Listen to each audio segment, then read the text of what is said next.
नमस्कार मित्रांनो, सावळ्याची जोडू सावलीच्या आजच्या भागामध्ये सारंग आपली गाडी चालवत असताना तो काही विचार करत असतो आणि समोरून आपल्या सगळ्यांचे लाडके म्हणजे सिद्धार्थ जाधव गाडीला येऊन धडकतात। तेव्हा सारंग आणि सिद्धार्थ जाधव यांची ओळख होते। तेव्हा सारंग सिद्धार्थ जाधव यांना सॉरी म्हणतो, पण सिद्धार्थ जाधव म्हणतात नाही नाही, मी माझ्या धुंदीतच होतो, मी 10वीची परीक्षा दिली आहे, त्यामुळे रिझल्टच्या टेन्शनमध्ये आहे। तेव्हा सारंग म्हणतो माफ करा, पण तुम्ही ह्या वयात परीक्षा दिली म्हणजे काय तशी गरज होती का? नोकरीची वगैरे गरज आहे का? तेव्हा सिद्धार्थ जाधव म्हणतात की मी माझी नोकरी वाचवण्यासाठी 10वीची परीक्षा दिलेली आहे आणि स्वतःचं नाव मारुती असं सांगतात। सिद्धार्थ जाधव म्हणतात की माझं खूप आधीपासून क्लिअर आहे, मला काय करायचं आहे ते माझं खूप आधीपासून ठरलेलं आहे। आणि ते सारंगला एक सल्लासुद्धा देतात, थोडासा संयम ठेवला, थोडी वाट बघायची, एकदा का ह्यांचं वादळ झालं मग आपल्याला थांबायचं नसतं, सगळी वाट आपोआप मोकळी होते आणि असं बोलून निघून जातात। इकडे तारा भैरवीला येऊन विचारते, सावली परत आलेली असताना सुद्धा तू सगळे प्रोग्राम का कॅन्सल करत आहेस? तेव्हा भैरवी तिच्यावर वैतागून म्हणते, हे तू मला सगळं का विचारतेस? तुझं सुद्धा आयुष्य आहे ना, मग तू काहीतरी निर्णय घे ना। तेव्हा तारासुद्धा वैतागते आणि ती म्हणते की आई, सगळे निर्णय तर तूच घेतेस, मी काय करायचं काय नाही हे फक्त तूच ठरवतेस। तेव्हा भैरवी तिला म्हणते, हो हे सगळं मीच ठरवणार आणि ह्याच्या पुढे सुद्धा मीच ठरवत राहणार आहे। पण आता सावलीमुळे आता सगळं काही अडकून बसलेलं आहे। यावेळेस ती आता सारंगच्या खांद्यावर बंदूक ठेवून सरळ नकार देत आहे, शिवाय सावली काम करत नसल्याचं सुद्धा तिला सांगते आणि वरून म्हणते की आता मी जे काय करणार आहे ते ह्याच्या आधी मी कधीच केलेलं नसतं। इकडे रूपम कॉस्मेटिक्समध्ये ऑफिसमध्ये सकाळ सकाळी सखदेव विठ्ठलाची आरती करून सगळं वात लावून छान प्रफुल्लित करून टाकतो। सारंगसुद्धा येतो आणि विठ्ठलरायाला नमस्कार करतो। सगळे कर्मचारी सुखदेवाची खूप तारीफ करतात। सारंगसुद्धा विठ्ठलाच्या आरतीमुळे खूप चार्जअप झाल्यासारखं सांगतो, पण त्याची झालेली तारीफ काही सहकाऱ्यांना फारसे आवडलेली नसते।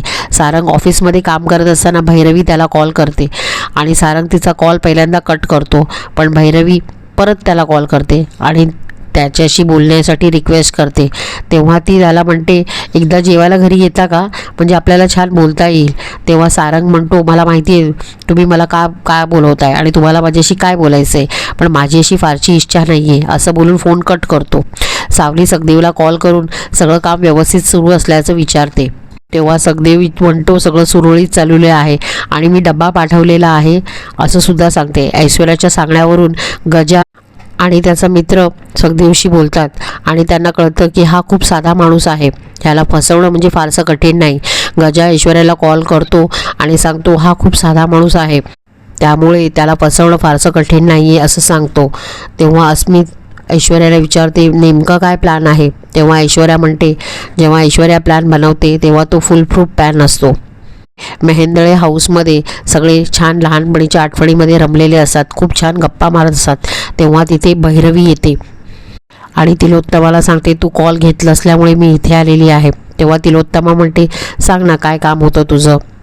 तेव्हा भैरवी तिला सांगते की सावली आमच्याकडे काम करत नाही आहे, त्याच्यामुळे आमचा थोडासा प्रॉब्लेम झालेला आहे। तेव्हा तिलोत्तमा म्हणते की मी ह्याच्यात काहीच करू शकत नाही आहे। तेव्हा भैरवी म्हणते नाही म्हणजे ह्या घराची करती महिला आहेस तू, सगळे डिसिजन्स तू घेते। तेव्हा तिलोत्तमा तिला सरळ म्हणते, हो या घरातल्या मेंबर्सची डिसिजन मी घेते, पण हिला मी माझ्या घरची मेंबर्स मानतच नाही आहे, त्याच्यामुळे मी हिचा डिसिजन नाही घेणार।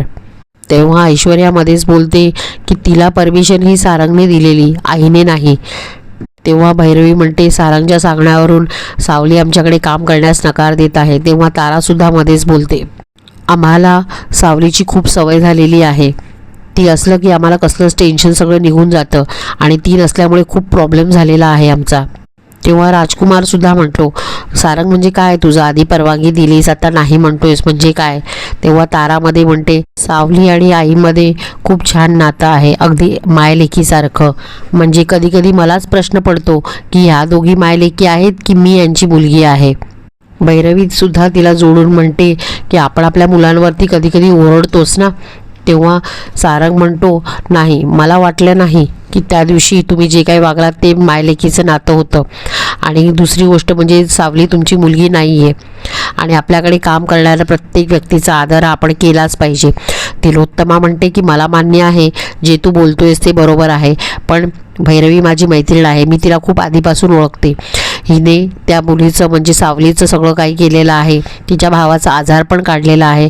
मला मान्य आहे तू त्याच्या भावाला नवी नोकरी दिलीस म्हणजे पगारवाढही दिलीस, तिच्या घरी फायनान्शियल प्रॉब्लेम नसेल, पण आता भैरवीचं काय, भैरवीचं इमोशनल अटॅचमेंट आहे ना. तारासुद्धा तेच म्हणते. हो, आम्हाला तिची खूप सवय झालेली आहे. तिच्यासोबत गाण्यामध्ये जो आनंद आहे तो दुसऱ्या कशातच नाही आहे. आणि आता नवीन व्यक्ती घ्यायला, तिच्यावर नवीन काम करायला एवढा वेळही नाही आहे. सारंग म्हणतो ठीक आहे, करेल सावली तुमच्याबरोबर काम, पण तुम्हाला माफी तिची मागायला लागेल अगदी सगळ्यांसमोर. तेव्हा सावली म्हणते सारंग सर तुम्ही परमिशन दिली आहे ना, मग माफीची काय गरज आहे.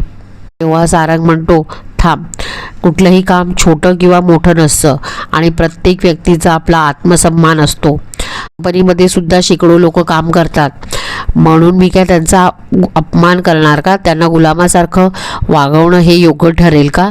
एखादी व्यक्ती जर आपल्यावर अवलंबून आहे त्याच्यासाठी आपण त्याचा फायदा घ्यायचा नाही, आणि कुठलीही व्यक्ती हुकुमशाही करत असेल तर त्याला तिथेच थांबवायचं, कळलं ना. मग तिथे भैरवी येते आणि सावलीला म्हणते सावली बाळा, मला माझ्या चुकीची जाणीव झालेली आहे आणि मी माझ्या वागण्यामुळे जो काय तुला त्रास झालेला आहे त्याच्याबद्दल मी माफी मागते. त्याचं काय सारंग, आम्ही कलाकार मंडळी आहोत, आम्ही भावनेच्या भरात वाहून जातो आणि कोणाला कधी त्रास झाला याचा विचारसुद्धा करत नाही. मला वाटलंसुद्धा नव्हतं की माझ्या वागल्यामुळे सावलीला त्रास झाला असेल.